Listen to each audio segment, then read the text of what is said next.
ఎటువంటి ప్రత్యామ్నాయ మార్గాలు ఉన్నాయో అవన్నీ అన్వేషించవలసిందిగా అధికారులను ఈ సందర్భంగా కోరుతున్నాను. At any cost.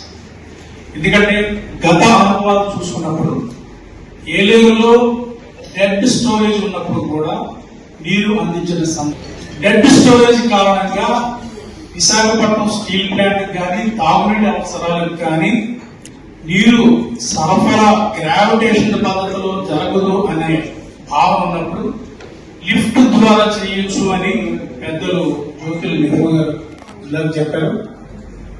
దానికి సుమారు 3 కోట్లు ఖర్చు అవుతుందన్నారు.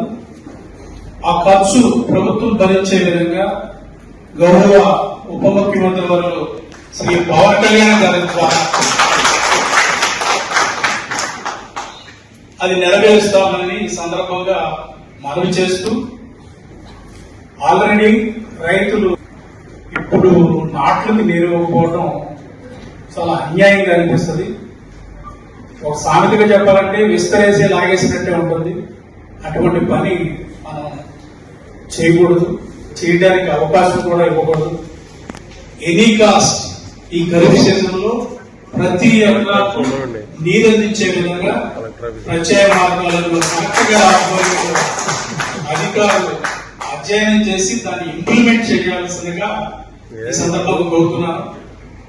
పిఠాపురం అనేది పవన్ కళ్యాణ్ గారు ప్రాతినిధ్యం వహిస్తున్న పిఠాపురంలో ఉన్న రైతులు కిర్లంపూడిలో ఉన్న రైతులాగానే జగ్గంపేట రైతులాగానే ఎక్స్పెక్ట్ చేస్తారు.